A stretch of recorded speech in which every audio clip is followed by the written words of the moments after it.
Chapter income and employment आगे बढ़ रहे हैं हम इनकम एंड एम्प्लॉयमेंट में। डिटर्मिनेंट्स ऑफ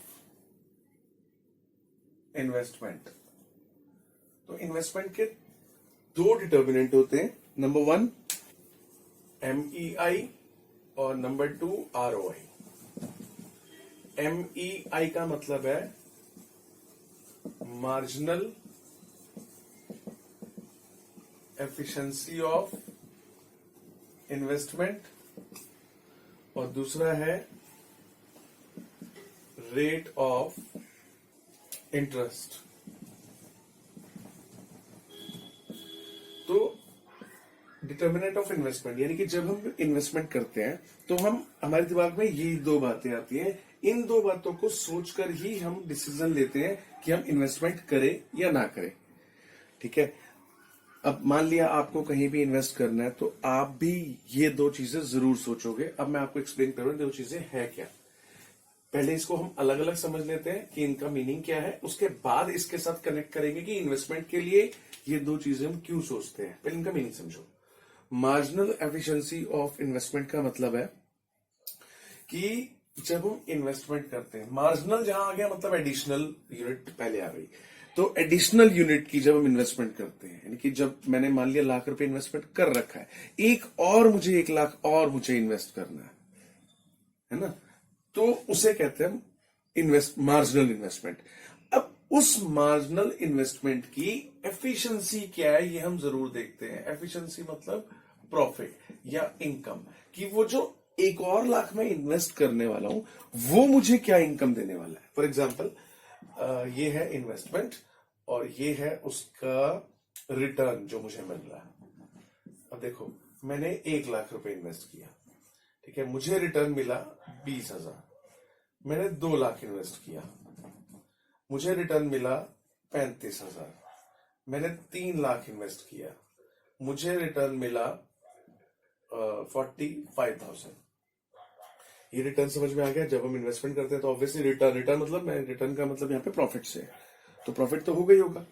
तो इस 1 लाख रुपए के अंदर कमाने की कितनी क्षमता है, कितनी कैपेसिटी है, ये 1 लाख मुझे क्या कमा के दे रहा है, 20,000। तो marginal efficiency of investment, investment की एफिशिएंसी, इस इन्वेस्टमेंट के अंदर कितनी एफिशिएंसी है जी, 20,000 कमाने की एफिशिएंसी है ना। अब 2 लाख रुपए मैंने इन्वेस्ट किए, इस 2 लाख में 1 लाख तो पिछले वाला ही है, उसकी तो एफिशिएंसी में पता है 20,000 है। यहां पे 1 लाख नया आ गया ना, तभी तो मैंने 2 लाख इन्वेस्ट किए। टोटल 2 लाख है ये। इस टोटल में 1 लाख तो पहले से इंक्लूड है, तो उस यानी कि इस 1 लाख में तो ये मतलब ये 2 लाख में 1 लाख तो पिछले वाले ही है। तो इस 1 लाख की एफिशिएंसी तो मुझे मालूम है 20,000 है, लेकिन टोटल 2 लाख की एफिशिएंसी 35,000। टोटल 2 लाख ने मुझे 35,000 कमा के दिए। यानी कि जो पहले वाला 1 लाख है वो तो 20 कमा के दे रहा है, यानी कि जो नया 1 लाख मैंने एडिशनल 1 लाख मैंने जो डाला, एडिशनल आ गया ना, मार्जिनल नया एडिशनल यूनिट। तो जो एडिशनल यूनिट ये वाली जो 1 लाख मैंने इन्वेस्ट किया है, इसने मुझे कितने कमा के दिए। मैं इस 1 लाख की बात कर रहा हूं, पूरे मिला के तो 35 आए हैं, इस 1 लाख ने मुझे 15,000 दिए। क्यों? क्योंकि 2 ने मुझे दिए 35, उसमें से 1 लाख तो पहले ही 20 दे रहा था, तो जो दूसरा 1 लाख आया उसने मुझे 15,000 दिए। ये है मार्जिनल एफिशिएंसी। आगे समझ में, जो एडिशनल यूनिट हमने इन्वेस्ट की है उसकी एफिशिएंसी 15,000। अब आगे यहाँ पे 3 लाख, यानी कि 2 लाख तो पहले से इन्वेस्टेड है, 1 लाख मैंने और इन्वेस्ट किया। फिर जो नया 1 लाख है वो मुझे क्या दे रहा है, टोटल 3 लाख ने दिए 45, जिसमें से 2 लाख तो मुझे 35 दे ही रहे थे, यानी कि जो नया 1 लाख डाला है उसने मुझे 10,000 दिए। समझ में आ गया। तो ये एफिशिएंसी ही तो है किसकी, वो जो 1 लाख हम इन्वेस्ट कर रहे हैं उसकी एफिशिएंसी है ना। पहला 1 लाख बड़ा एफिशिएंट था, 20,000 उसने कमा के दिया। दूसरा 1 लाख उससे कम एफिशिएंट है, तीसरा 1 लाख उससे और कम एफिशिएंट है। तो ये मार्जिनल एफिशिएंसी है इन्वेस्टमेंट की। समझ में आ गया। अब रेट ऑफ इंटरेस्ट आप सब जानते ही हो।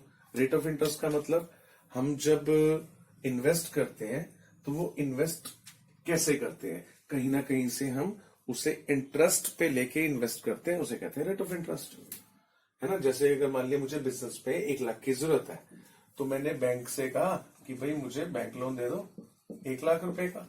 तो बैंक फ्री में तो 1 लाख रुपए का लोन नहीं देगा ना, वो तो कहेगा ठीक है इस 1 लाख के बदले में आपको मुझे ब्याज देना होगा। कितना ब्याज?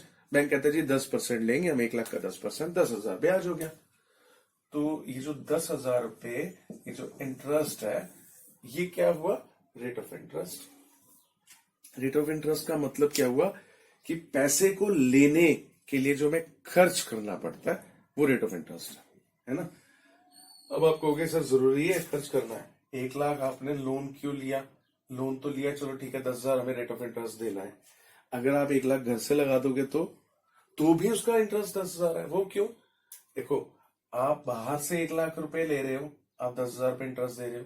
घर से 1 लाख रुपए अगर आप लगा रहे हो तो भी रेट ऑफ इंटरेस्ट 10,000 है। क्यों? क्योंकि तब आप अगर सोचो किसी को बाहर देते हुए 1 लाख, तो 10,000 रुपए वो बंदा आपको इंटरेस्ट देता है ना। अब आपने अपना 1 लाख ही अपने बिजनेस में इन्वेस्ट कर दिया, तो ये सोचो कि आपने वो 10,000 गंवा नहीं दिया, जो किसी और को देते यूज करके वो आपको 10,000 देता। समझ में आ गया? आपने अपने घर से अगर 1 लाख लगाया है ना, तो भी उसकी कॉस्ट 10,000 मानी जाएगी। तो भी आपने, क्योंकि 10,000 गंवाए हैं, किसी और को अगर वो 1 लाख देते तो आपको वो ब्याज देता है 10,000, है ना। वो आपने छोड़ दिया, आपने अपने बिजनेस में 1 लाख लगा दिया, तो इसलिए इस 1 लाख की कॉस्ट तो 10,000 रहेगी रहेगी। तो कुल मिला के रेट ऑफ इंटरेस्ट क्या है? एक तरह की कॉस्ट है, पैसे को बिजनेस में लगाने की कॉस्ट। पैसा फ्री में नहीं आता है, कहीं से लोन लेते हैं तो इंटरेस्ट देना पड़ता है। घर से अगर लगाया है तो भी हमने इंटरेस्ट कहीं ना कहीं गंवाया है, किसी और को नहीं दिया इंटरेस्ट पे, तो इसलिए वो कॉस्ट तो रहेगी रहेगी, चाहे पैसा घर से लगाओ चाहे लोन लेके लगाओ। ठीक है, तो वो कॉस्ट को, cost of money, cost of investment is called rate of interest. ठीक है, आप इसको कह सकते हो कॉस्ट ऑफ इन्वेस्टमेंट। तो अब आ जाते हैं इस पे, इसी एग्जांपल पे। तो मेरे को रिटर्न इन्वेस्टमेंट मैं कर रहा हूं, 1 लाख मैंने इन्वेस्ट किया, मुझे 20,000 पे इसके अंदर एफिशिएंसी है।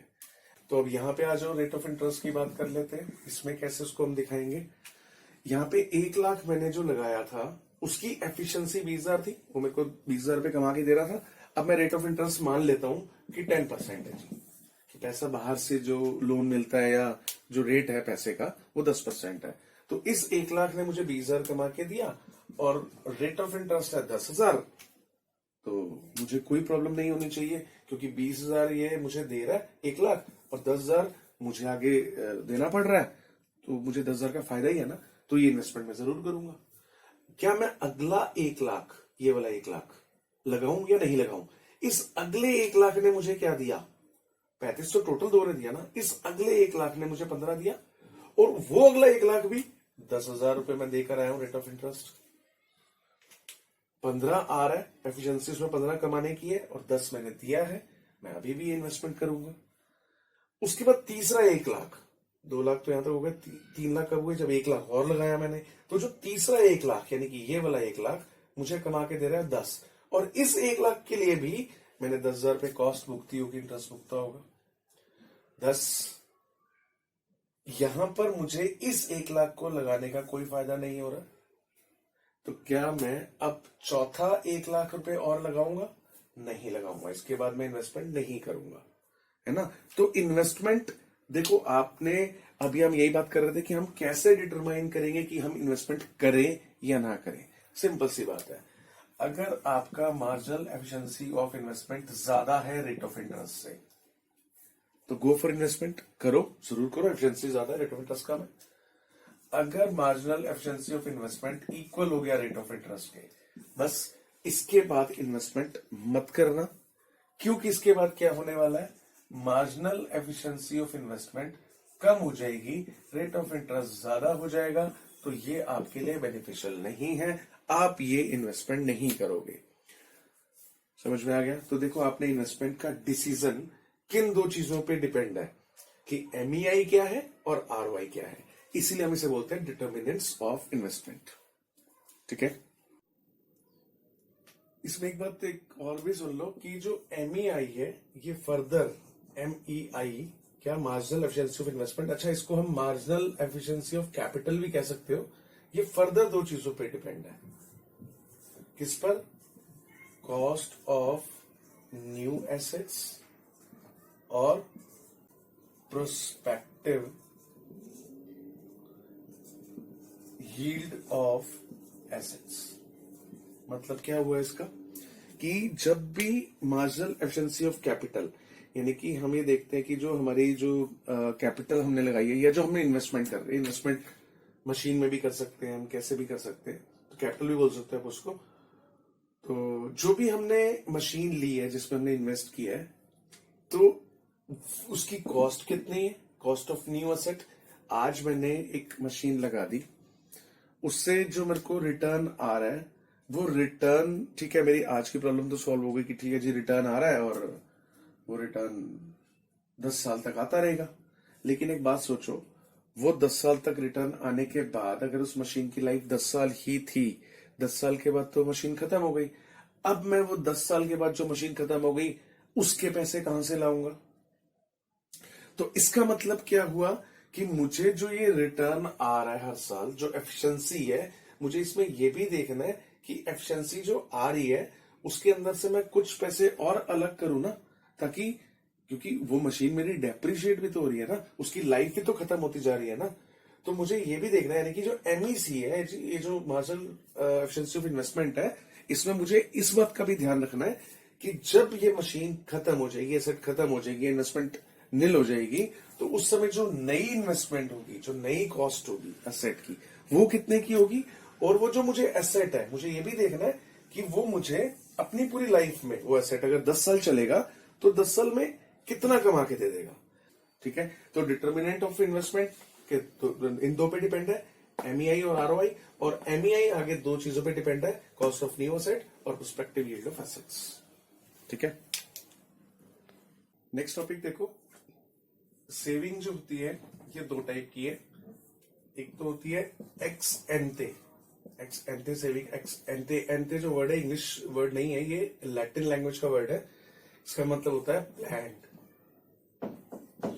Planned saving, ex एंटे। और एक होता है एक्सपोज्ड, एक्सपोज्ड का मतलब एक्चुअल, एक्चुअल यहां पे अगर सेविंग है तो एक्चुअल सेविंग। ठीक है, तो सेविंग दो टाइप की होगी, एक्स एंटे, एक्सपोज्ड। ये पोस्ट जो भी है ये भी इंग्लिश वर्ड नहीं है, यहाँ पे ये भी लैटिन लैंग्वेज है, एक्स एंटे एक्सपोज्ड। ठीक है, इसका मतलब प्लान्ड, इसका मतलब एक्चुअल। अब देखो एक्स एंटे सेविंग क्या हुई। एक्स एंटे सेविंग का मतलब जो सेविंग इस इकोनॉमी में, इकोनॉमी के अंदर जो सेविंग प्लान की जाती है कि हम इस साल इतनी सेविंग करेंगे, चाहे वो हाउस होल्ड है चाहे गवर्नमेंट है, जो भी प्लान किया जाता है उस प्लान सेविंग को हम बोलते हैं एक्स एंटे सेविंग। लेकिन ये सोचो कि क्या जितनी सेविंग्स प्लान की जाती है क्या एग्जैक्टली उतनी सेविंग हो जाती होगी एक्चुअल में? नहीं, उतनी नहीं हो सकती, उससे कम होती होगी, ज्यादा तो नहीं होती होगी, कम ही होती होगी। तो जो एक्चुअल में सेविंग हो पाती है एक ईयर में, उसे हम कहते हैं एक्सपोज सेविंग, एक्चुअल सेविंग। ठीक है, अब बिल्कुल इसी के साथ एक और है इन्वेस्टमेंट। इन्वेस्टमेंट भी बिल्कुल इसी टाइप से दो टाइप का, एक एक्स एंटे इन्वेस्टमेंट और एक एक्सपोज्ड इन्वेस्टमेंट। एक्स एंटे इन्वेस्टमेंट का मतलब जितनी भी इन्वेस्टमेंट गवर्नमेंट सोचती है कि हम इस साल में करेंगे, प्लान करेंगे, जितनी भी प्लानिंग की है गवर्नमेंट ने, तो प्लान इन्वेस्टमेंट को हम बोलेंगे एक्स एंटे इन्वेस्टमेंट। और जितनी एक्चुअल, क्योंकि जितना प्लान किया उतनी तो नहीं हो पाती है, तो जितनी एक्चुअल में इन्वेस्टमेंट हो पाई है उसे हम कहते हैं एक्सपोज्ड इन्वेस्टमेंट या एक्चुअल इन्वेस्टमेंट। ठीक है, नेक्स्ट टॉपिक है हमारा फुल एम्प्लॉयमेंट। फुल एम्प्लॉयमेंट का मतलब क्या होता है कि ऑब्वियसली इसके नाम से लग रहा है कि जब सबको एम्प्लॉयमेंट मिल जाती है, यानी कि हर बंदा, हर factor of production, 4 factor of production है, लैंड, लेबर, कैपिटल, एंटरप्रेन्योर, अगर ये चारों के चारों जितने भी टोटल फैक्टर्स है इकोनॉमी में एम्प्लॉयड है, मतलब वो सब कहीं ना कहीं प्रोडक्शन एक्टिविटी में एंगेज्ड है, एम्प्लॉयड है, तो इसका मतलब हम कहेंगे कि इकोनॉमी के अंदर फुल एम्प्लॉयमेंट लेवल है। ठीक है, मींस तो क्या डेफिनेशन बन गई इसकी कि ऑल फैक्टर्स, फैक्टर्स का मतलब यहां पर पीपल भी लिख सकते कि all people who are willing to work, willing to work कि जो काम करना चाहते हैं, and who are able to work और काम करने लायक है, गेट वर्क और उनको काम मिल जाता है, at prevailing wage rate. Prevailing wage rate का मतलब जो मार्केट में उस समय रेट चल रहा है उसी रेट पे उनको काम मिल जाता है, यानी कि ये चारों सिचुएशन हो जाती हैं तो हम कहेंगे जी फुल एम्प्लॉयमेंट है। फॉर एग्जाम्पल, अगर कोई पर्सन मान लीजिए इंजीनियर है, वो आर विलिंग टू वर्क, काम करना चाहता है, एबल टू वर्क, काम करने लायक भी है, बिल्कुल फिजिकली फिट है और उसको काम मिल जाता है। प्रिवेलिंग वेज रेट का मतलब जो अदर इंजीनियर है, मान लिया उनको 1 लाख सैलरी मिलती है और उसे भी 1 लाख की सैलरी मिल रही है, तो हम कहेंगे कि वो फुल एम्प्लॉयमेंट है। ठीक है।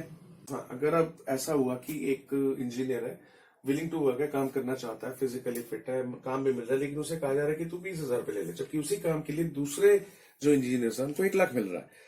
प्रिवेलिंग वेज रेट 1 लाख है, लेकिन उसे 1 लाख ना मिलकर उसे 20,000 दिया जा रहा है और वो काम नहीं करना चाहता, तो क्या वो अनएम्प्लॉयड माना जाएगा या नहीं?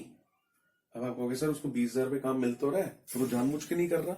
नहीं, 20,000 काम उसकी वर्थ नहीं है ना, प्रिवेलिंग वेज रेट नहीं है ना ये। प्रिवेलिंग वेज रेट 20,000 अगर 1 लाख है तो वो 20,000 रुपए काम क्यों करेगा, इसलिए वो अनएम्प्लॉयड कहलाएगा, है ना। ऐसे तो एमबीए अगर कोई बन गया उसे कहेंगे रिक्शा चला ले, तेरे लिए काम है तो सही, एम्प्लॉयमेंट है तो सही, नहीं। उसका प्रिवेलिंग वेज रेट मतलब जो उसकी कैपेसिटी के हिसाब से जो उसे मिलना चाहिए, वो अगर उसे नहीं मिल रहा है तो वो अनएम्प्लॉयड माना जाएगा। हाँ, अगर ऐसा होता कि उस इंजीनियर को 1 लाख की ही ऑफर आ रही है, विलिंग टू वर्क, काम करना चाहता है, फिट है, काम भी मिल रहा है और 1 लाख में मिल रहा है, और फिर भी वो कहते हैं नहीं जी मैं नहीं करना चाहता, तो इकोनॉमी के हिसाब से ये फुल एम्प्लॉयमेंट है। हालांकि वो काम नहीं करना चाहता, वो आलसी है, वो कहता नहीं मुझे काम नहीं करना, तो अब दिखने में तो दिख रहा है ना कि उसको काम नहीं है, घर में पड़ा हुआ सोया हुआ, लेकिन हम इसे फुल एम्प्लॉयमेंट की सिचुएशन ही मानेंगे, क्योंकि यहां पर इकोनॉमी ने तो उसको काम की अपॉर्चुनिटी दे दी ना, 1 लाख रुपए लेने की उसकी सैलरी की ऑफर आ गई ना, अब वो खुद काम नहीं करना चाह रहा, तो इसमें इकोनॉमी की तो गलती नहीं है ना। तो फुल एम्प्लॉयमेंट कंसेप्ट आप इकोनॉमी के पॉइंट ऑफ व्यू से समझो। अगर इकोनॉमी में 5 लोग हैं और इकोनॉमी ने 5 जॉब उपलब्ध करवा दी प्रिवेलिंग वेज रेट पर, तो इकोनॉमी की तरफ से उसका जो इकोनॉमी की तरफ से वो फुल एम्प्लॉयमेंट है, इकोनॉमी की तरफ से कोई गलती नहीं है। अब उसमें से अगर कोई बंदा खुद काम नहीं करना चाहता अपनी मर्जी से, तो उसे हम वॉलेंट्री अनएम्प्लॉयमेंट बोलेंगे, क्योंकि वो वॉलेंट्रीली अपनी मर्जी से अनएम्प्लॉयड है, इकोनॉमी की उसमें कोई गलती नहीं है। ठीक है, इकोनॉमी की तरफ से फुल एम्प्लॉयमेंट है। ठीक है, अगर इकोनॉमी ने ये प्रिवेलिंग वेज रेट पर से जॉब उपलब्ध करवा दी तो इसका मतलब वॉलेंट्री अनएम्प्लॉयमेंट होकर भी फुल एम्प्लॉयमेंट हम कह सकते हैं ना, कि फुल एम्प्लॉयमेंट पर भी ये वाली अनएम्प्लॉयमेंट हो सकती है, क्योंकि इकोनॉमी ने तो फुल एम्प्लॉयमेंट दिलवा दी, अब वो बंदा जानबूझ के काम नहीं कर रहा, तो वॉलेंट्री अनएम्प्लॉयमेंट हुआ। तो यानी कि फुल एम्प्लॉयमेंट लेवल पर भी वॉलेंट्री अनएम्प्लॉयमेंट हो सकता है ना। तो अगर कहते हैं कि क्या फुल एम्प्लॉयमेंट पर 0 अनएम्प्लॉयड होंगे? क्या फुल एम्प्लॉयमेंट का मतलब 0 अनएम्प्लॉयमेंट है? नहीं, फुल एम्प्लॉयमेंट का मतलब 0 अनएम्प्लॉयमेंट नहीं है। फुल एम्प्लॉयमेंट का मतलब 0 अनएम्प्लॉयमेंट नहीं है, क्योंकि फुल एम्प्लॉयमेंट लेवल जो कि इकोनॉमी ने कर दिया, उस पर भी अनएम्प्लॉयड लोग हो सकते हैं, वो आलसी वाले, है ना, क्योंकि फुल एम्प्लॉयमेंट है, वो अपनी मर्जी से काम नहीं कर रहा, तो इस तरह के अनएम्प्लॉयड बंदे हो सकते हैं। लेकिन मैंने बताया ना, उसमें इकोनॉमी की कोई गलती नहीं है, इकोनॉमी ने अपना फुल एम्प्लॉयमेंट लेवल पूरा कर दिया। ठीक है, तो फुल एम्प्लॉयमेंट क्वेश्चन कई बार आ जाता है ये कि क्या फुल एम्प्लॉयमेंट का मतलब 0 अनएम्प्लॉयमेंट है? नहीं, 0 अनएम्प्लॉयमेंट नहीं है, यहां पर भी अनएम्प्लॉयड हो सकते हैं इस लेवल पर भी। ठीक है, ऐसे वाले, कैसे वाले? जो वॉलेंट्री अनएम्प्लॉयड हो, ऐसे वाले हो सकते हैं। और एक और तरह के हो सकते हैं जो फ्रिक्शनल अनएम्प्लॉयड हो, और एक तरह के और भी हो सकते हैं, कौन से? जो स्ट्रक्चरल अनएम्प्लॉयड हो। यानी कि फुल एम्प्लॉयमेंट लेवल पर भी 3 टाइप के अनएम्प्लॉयड हो सकते हैं। वॉलेंट्री में बता ही चुका हूं, जो अपनी मर्जी से काम नहीं करना चाहते। फ्रिक्शनल अनएम्प्लॉयड होते हैं जो एक जगह पर काम कर रहे हैं लेकिन वो अपने आप को अपडेट करने के लिए कुछ टाइम ब्रेक ले लेते हैं कि मान लीजिए किसी को 50,000 रुपये सैलरी मिल रही है, उसको लगता है कि ये मैं अगर 3 महीने की ट्रेनिंग ले लूं या 3 महीने का एक कोर्स कर लूं तो उसके बाद मेरी सैलरी 80,000 हो जाएगी। तो 3 महीने के लिए वो अनएम्प्लॉयड हो जाता है। हालांकि उसके लिए काम है, उसकी कैपेसिटी के हिसाब से उसको चल रहा है, लेकिन फिर भी जानबूझकर वो अपने आप को अपडेट करने के लिए, क्योंकि अब ट्रेंड चेंज होता है, टेक्नोलॉजी चेंज होती रहती है, तो अपने आप को अपडेट करना होता है, तो उसलिए वो जो कुछ टाइम के लिए अनएम्प्लॉयड हो जाते हैं उन्हें कहते हैं फ्रिक्शनल अनएम्प्लॉयमेंट। तो ये अनएम्प्लॉयमेंट भी तो फुल एम्प्लॉयमेंट लेवल पे हो सकती है ना, क्योंकि इकोनॉमी ने काम दे रखा है, लेकिन वो खुद जानबूझ के एक जॉब से दूसरे जॉब पे स्विच करना चाहता है, तो उस दौरान वो शॉर्ट टर्म के लिए, थोड़े से टाइम के लिए अनएम्प्लॉयड हो जाता है। तो फ्रिक्शनल अनएम्प्लॉयमेंट हो सकता है। और ऐसे में, लेकिन इकोनॉमी की तो गलती नहीं, इकोनॉमी ने तो काम दे ही रखा है, तो इकोनॉमी के हिसाब से वो फुल एम्प्लॉयमेंट है, लेकिन फिर भी उसमें फ्रिक्शनल अनएम्प्लॉयड पर्सन हो सकता है। थर्ड है स्ट्रक्चरल अनएम्प्लॉयमेंट। स्ट्रक्चरल अनएम्प्लॉयड क्या होता है कि जैसे मान लिया किसान है, उसके पास खेत है और खेती करता था वो, लेकिन अब वो चाहता है खेती करके एक फैक्ट्री सेटअप करना। तो उसने क्या किया, अपनी खेत बेच दिए सारे, स्ट्रक्चर चेंज कर दिया। पहले वो था एग्रीकल्चर में, अब वो यानी कि पहले वो था प्राइमरी सेक्टर में, अब वो वहां से स्ट्रक्चरल चेंज यानी कि स्ट्रक्चर चेंज करके प्राइमरी सेक्टर से वो सेकेंडरी सेक्टर में आना चाहता है। ठीक है, तो अब वो जब ऐसा करेगा तो ना तो वो प्राइमरी सेक्टर में काम कर रहा होगा क्योंकि वो बेच चुका होगा, और अभी इंडस्ट्री सेटअप करने में उसे टाइम लगेगा, तो तब तक भी वो अनएम्प्लॉयड हो गया। तो ऐसे अनएम्प्लॉयड पर्सन को बोलते हैं स्ट्रक्चरल अनएम्प्लॉयमेंट, जो स्ट्रक्चर चेंज होने की वजह से, एक सेक्टर से दूसरे सेक्टर में शिफ्ट होने की वजह से कुछ टाइम के लिए उनके पास काम नहीं रहता है। तो ऐसे अनएम्प्लॉयड पर्सन को हम बोलते हैं स्ट्रक्चरल अनएम्प्लॉयमेंट। तो यहां पर भी इकोनॉमी ने तो काम दे ही रखा है, उसको एग्रीकल्चर में काम था ही उसके पास, लेकिन वो तो स्विच करना चाह रहा है, तो स्ट्रक्चर चेंज करना चाह रहा है, तो कुछ टाइम के लिए वो अनएम्प्लॉयड हो गया। तो ये अनएम्प्लॉयमेंट भी थोड़े टाइम के लिए होती है, शॉर्ट टर्म के लिए होती है। तो इसमें भी इकोनॉमी ने तो काम दे ही रखा है, इकोनॉमी की तरफ से फुल एम्प्लॉयमेंट है, लेकिन फिर भी उस फुल एम्प्लॉयमेंट में इस टाइप का देखो अनएम्प्लॉयड पर्सन हो सकता है। तो फुल एम्प्लॉयमेंट में 3 टाइप के अनएम्प्लॉयड हो सकते हैं, कहते फिर भी उसे फुल एम्प्लॉयमेंट ही है। एक तो वॉलंटरी अनएम्प्लॉयड, स्ट्रक्चरल और फ्रिक्शनल अनएम्प्लॉयड।